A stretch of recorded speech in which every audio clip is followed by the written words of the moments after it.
before, I would just go back and forth between home and work. I didn't have any real hobbies or any strong attachment to anything. I wasn't especially unhappy, but I did have the slight sense that my life was missing something. Looking back, I think I always felt that way and didn't know what to do about it. But I didn't feel that way anymore. Of course, it would be foolish to say that I felt perfectly fulfilled right now. It was just that when I thought about it, I no longer really felt that anything was missing. This, of course, is an excerpt from More Days at the Morisaki Bookshop by Satoshi Yagisawa. And with that, hello, how do you do? Today, of course, I'm going to be talking about this book and its prequel. The first book in the series was Days at the Morisaki Bookshop. I've already reviewed it. I'm going to put the link in the description for you to find. But a sweet recap. Takako, this woman, is going through tumultuous times in her life, and she ends up living at the Morisaki Bookshop, which her uncle owns.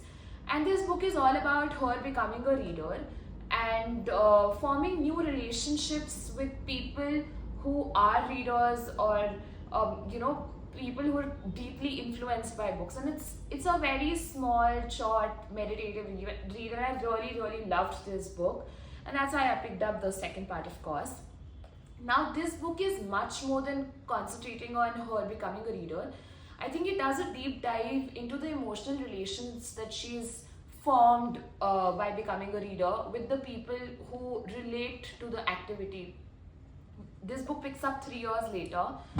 She on and off visits her uncle at the bookstore, and all the people who live around in that area, and like all the customers who visit the bookstore. And I think this was a very emotional read because I think every sort of, whether it's her relationship with her uncle, her aunt, her boyfriend, or the customers, they're so beautifully dealt with, and with such depth that it really touches your heart. I think being a reader does that to you. It makes you vulnerable and it makes you emotional out in the public eye. Without any hesitation, which I think is a really beautiful yet rare thing to come across in these days. I wasn't much of a reader back in school. I used to read, but not voraciously. I think it was during COVID times that I started reading again, and I think now reading or books in general have become my emotional lathi. I can't do without them. I might not read like 50 books a year, but I think I have to have like one constant book that I'm reading continuously, like one after the other, for emotional support. But more on that later. I think I absolutely love this book. In fact, I was having this discussion with a friend who said that he doesn't read a lot of Japanese literature. He does not prefer to, because he feels that a lot of the emotions are lost in translation. Although I've read like 2 Japanese books before More Days at the Morisaki Bookshop. The first one was There's No Such Thing as an Easy Job by Kikoko Sumaro. It was a lovely book. It stayed with me till date. I think I read it 2 years ago, and I do often think about it, and I think I should do a review on that one as well. And The Days at the Morisaki Bookshop, I absolutely loved them, and I didn't feel that anything was lost in translation.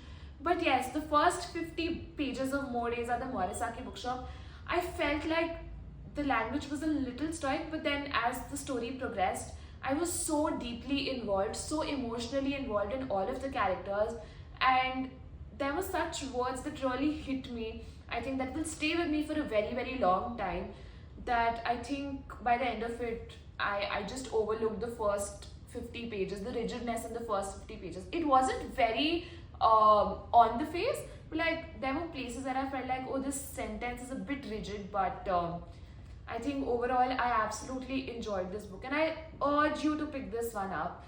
I think particularly if you're not a reader, I think you start with these 2 books, and I can assure you that you will end up becoming a reader, and you will see that reading is like finding that missing piece of puzzle that completes your life. Just how I started this video, just how I started this review with the quote from this book. Of course, not everything in life will be fulfilled. You won't feel like, oh, everything is sorted because I'm a reader. But that missing part, I think, that you feel, no, that oh, I go to work, I come back, I sleep, I go out socialize, I go for parties, I go out shopping. But then you still feel that tinge that there has to be something very fulfilling that feeds your soul, and I think that is what reading does to me. And highly recommend for you to pick this one up, and let me know your thoughts in the comments.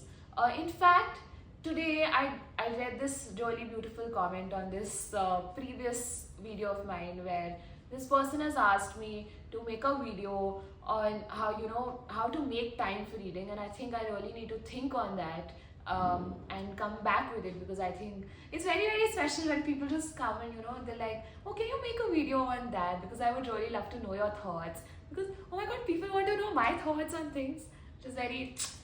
But yeah, see you very soon, hopefully with that video. Till then, toodles, take care.